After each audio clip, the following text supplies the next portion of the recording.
ci wàllu politique bi xam nga ni jamono ji ñu ngi wàcc élection locale yi ñaar fukki fan ak benn ci weeru ci atum 2022 ci la ñu ko jàpp ñaar fukki fan ak ñett laay wax kon ci atum 2022 ci weeru janvier ci la ñu ko jàpp mais ñu gis ni jamono ji mbir mi commencé na tàng parce que bu ñu xoolee li xew keroog ca Ziguinchor di jàmmaarloo yu métti yoo xamante ni am na ñu ci jëlee ay gaañu mais du lu bees parce que dañuy nemmeeku fii ci Sénégal professeur bu ñuy waajal ay jongante jëm ci fal bu mu ci mënti doon rek li nga xamante ni moom mooy violence bi day taxaw day bëri doole lan moo waral loolu.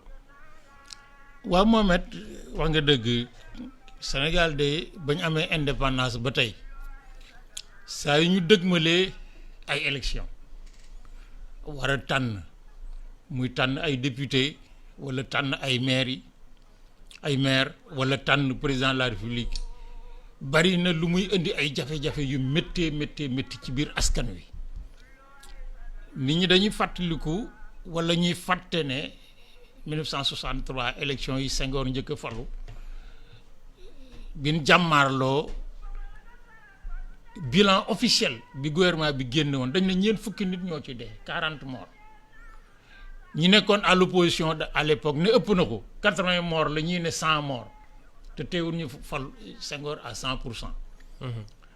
booba ba tey amul benn élection bu ñu fi def ci biir parti yi sax dañuy reyante ci biir parti yi. am na fi bu ñuy renouveler responsabilité ci biir parti yi Demba Diop gii ñu tuddee stade Demba Diop ci biir renouvellement du parti socialiste à Thiès la ko Abdou Ndafa reyee ci parking bi réunion bi jeexee mu génn di dem mu dab ko dóor ko paak.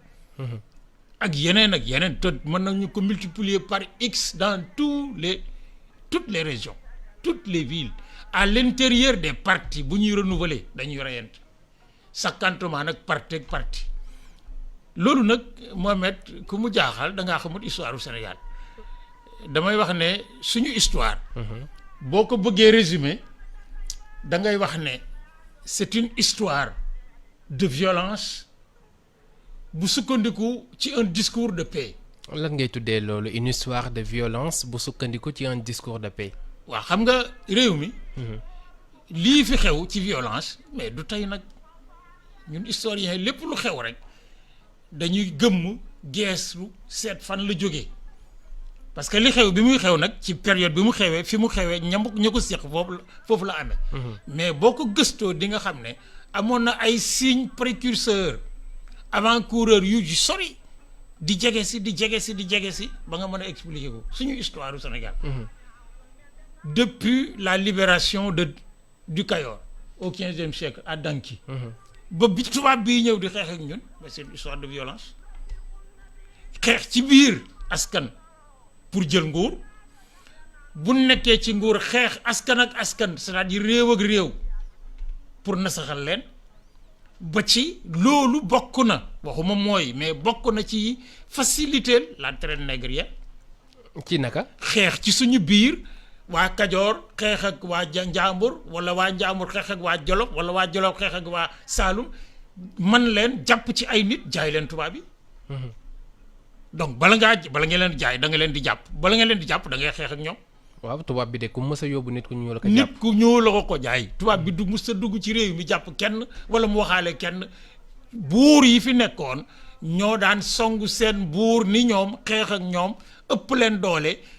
suñ leen jàppee jël nag ya jël dugub ya jël fas ya jël xar ya yóbbaale nit ñi prisonniers de guerre yi bu nu ñëwee prisonniers de guerre yi dañ daan séddoo ci buur ak ñi ko wër buur day jël nangami prisonnier jox kii bëlëb nangam jël bërgal nangam jël bummi jël tuubee nangam li ci des ñu dañ koy jaay tubaab bi donc c'est une histoire de violence. est-ce que loolu daf ñu topp ba léegi. daf ñoo topp ba léegi la preuve. mais nu mu téyeti ku ñuy tagg ci réew mi noonu lay tagge sa maama reyoon diw. sa maama taaloon dëkk sàngam sa maama néew nu mu téyeti c'est ça notre histoire. am na leneen lu fi xew mais idéologiquement mentalement dañu njort ne boo yëkkati nit da nga koy wan ne maama amoon na doole te daana ko wone sa maama lakkoon dëkk sàngam gurgur nangam def nangam moo reyoon diw bés sàngam nangam noonu dañu taggee nit ñi ci réew mi ñu wax la ko nag nga daal lamb sa poche jël sa alal jox ki la koy wax. dafa ne yëkkati na la mais c'est ça notre histoire. or loolu nag ci biir suñu histoire dafa am loo xam ne réew moo gis Mohamed day am derrière les faits un discours idéologique pour atténuer nu mu teeti li muy def ci lu bon ci askan wi. loolu am na fi. discours idéologique bi nag mooy bu ñu xeexee ba pare nag. bu ñuy caractériser nag suñum réew suñuy société dañuy wax fii réewum jàmm la Sénégal benn bopp la kenn mënu koo xar ñaar nangam ñun ñëpp bokk mais teewul ñu reyante. muy discours de paix bi nga doon wax sànq. muy discours de paix nga doon wax sànq. te nag foo ko tëkk rek àgg na fa. tegtal ba moo di quand en 1875 Alboury Ndiaye est devenu Bourba Jolof. xeex naag waa ay goroom ñi ko may soxna parce que aawoom Seynabou mi jur Bouna Ndiaye. mais néeg buri ñëbu la bokkoon. ba nu xeexee ñoom kër Biram Penda ñu dàq leen. mu métti ko lool ba ñu dellu see toggaat la deuxième bataille mais fukki càmmiñ ak benn ci soxnaam la rey benn après-midi. maanaam rakki ak makki jabaram. ay magi jabaram ak i rakki jabaram mu xeex ak ñoom seen famille seen parti rey ci 11 personnes te boobu seen taawam ñi seen jarbaat mi ngi ci këram seen jigéen mi ngi ci kër gi ba mu daggee loxo ba mu ñëwee daf koo sànni Seynabou Diop ne ko ndax xàmmee nga loxo boobu ndax jaaru ba mu ko tëggaloon may ko mu ngi ca loxo ba mu yëkkati ne ko xàmmee naa ko kay teewul ñu continuer c'est ça notre histoire c'est l'histoire du Kayor c'est l'histoire du Waalo c'est l'histoire du Sine et du Saloum c'est l'histoire de tous nos pays c'est une histoire de violence interne parce que lenn doo nga doon mayee nguur mooy am doole xeex créer un rapport de force pour jàpp ci nguur gi boo ci xasee ba toog ñi ngi ko séqaloon démb ku ci mënta ànd ak yow génn rek loolu taxoon Alboury ji yaroo Kajoor ñeneen ñi yaroo fii ñi yaroo faa nu mu teeti ba am doole dellu si bu nit ma saan gàddaay ci réew mi lu muy wuti doole bu amee doole ñëw delloo lañ ko lebaloon. kon processus bi moom mooy continuer ba léegi ci beneen forme. avec la différence que c'est sous une autre forme. parce que forme bii ñu yore elle est polluée par deux phénomènes. yan phénomène. bu ci njëkk moo di circuit politique bii ñu nekk 2021 muy Sénégal c'est pas le circuit originel endogène de notre processus.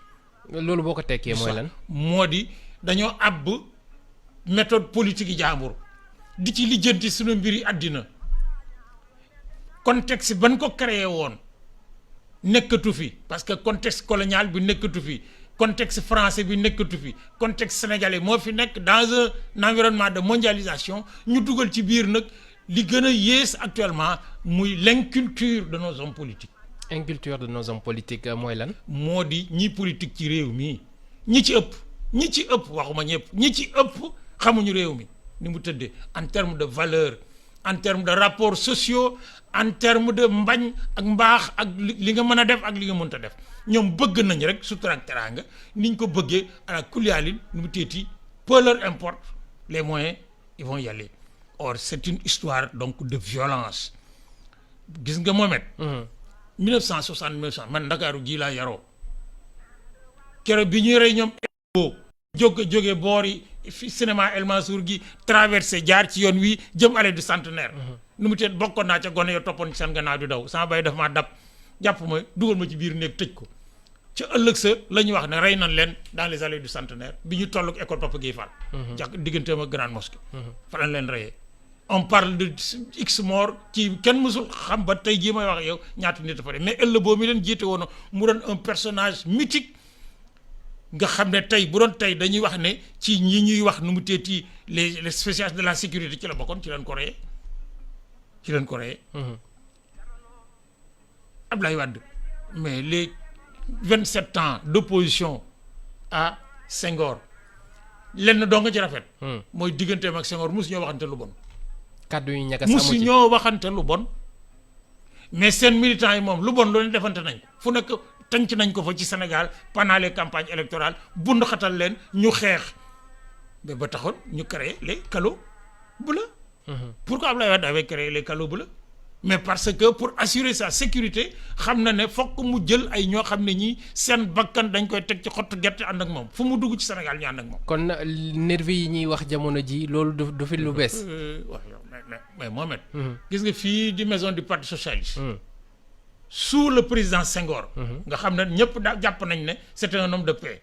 mais garaw nañ fi 1968 ñu jël ay camion dugg ci réew mi ramasser ay nervi fanaanoo fii. ñii indi seen i fit ñii seen i jaasi ñii seen i xeej ñii kii ñu ne leen gone ya ña ngay taal Ndakaaru pour bundu xatal Senghor fii ci parti social lañ fa naan. nervi moom naka jekk fii la sax. loolu c'est en 68. 68 sama baat ca kaw dama fekkee ay camion la ñu yóbbu responsable politique yi am na ci ñuy dund encore ramasser les militants à l'intérieur du pays boobu communication melul nii nga xam ne réeral nit dafa yomb ne leen gone yaa ngay taal Ndakaaru dañoo kii Senghor nangam andi leen fii déet ne leen kaay leen défendre régime bi. donc notre régime notre société est une société de violence bokk na ci tey. lii gën a alimenter la violence physique mais la violence verbale. ci kaddu yi lay waaye dooree yow ci kaddu yi Mohamed gis nga man politiciens yi Sénégal ba ma leen di déglu ñuy wax. dans leur meeting et leur manifestation de communication damay defee ne c'est pas des Sénégalais. ndax lan parce que li ñuy wax li mu nar a jur ci fitna kuy Sénégalais bëgg réew mi sa xalaat réew mi ëllëg ak tey mais amoo droit wax ko. est-ce que du loolu mooy inculture bi nga doon wax sànq. mais l'inculture mais Mohamed gis nga am réew daal Mohamed que ay politiciens bëgg ko jiite ko. pour yaakaar ne war nañ mën a defal sutura ak teraanga askan wi fi lañ ko fekk fi lañ koy bay du fi jógee. mais nag gis nga loo xamut Mohamed mais mënoo koo transformer positivement loo xamut. mënoo koo transformer or xamuñu ko ci jàng parce que xamuñu jàngaluñ leen réew mi la classe politique d'aujourd'hui est une classe biberon au plan politique je m'excuse du terme mais je les appelle classe biberon parce que c'est la classe de l'après-indépendance. ñi ci ëpp bi ñuy juddu mais fekk ñu fi xeex bi mag ñi xeexoon jàngaluñ leen aussi fan lañ jaar ba agsi fii la deuxième chose moo di le niveau de conscience politique maanaam dem ba nga xam ne yow mi bëgg a dugg ci politique bala nga cee dugg di nga raxas sa bopp ba mu set wecc ci jikko ci pas-pas ci yéene ci yaakaar ci lépp na ñuy def ci compétence dooru dugg ci politique.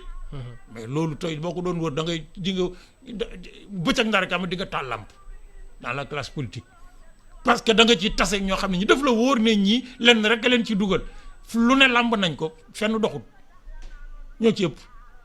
maanaam ultime recours lañ ko def ultime recours la dernière nu mu teeti roue du secours su ma duggee ci parti daal nu mu teeti watoo de loolu nag mooy indi déficit de conscience politique maanaam ay jomb-jomb ay ragal-ragal ay rus-rus ay baax yoo xam ne yi di nga bëgg lu métti yow nga ànd ak sa sago maîtriser sa bopp ba wax loo xam ne lii ëllëg duñ la ko xoolee ngay sëgg jëf loo xam ne lii ëllëg duñ la ko xoolee ngay sëgg lii fi xew au mois de mars. mais c'est la conséquence de eux tous sans exception le discours de pré-manifestation du mois de mars c'était un discours plus violent que ce qui s'est passé.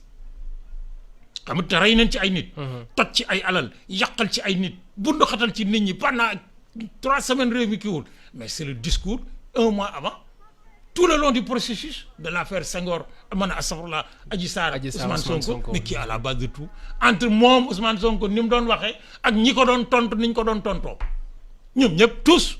donc violence verbale bi joxe woon la violence verbale gis nga parce que gis nga Mohamed. kilifa gi wax mais. surga bi ànd ak moom àggul fi mu àgg ci xel ak ci xalaat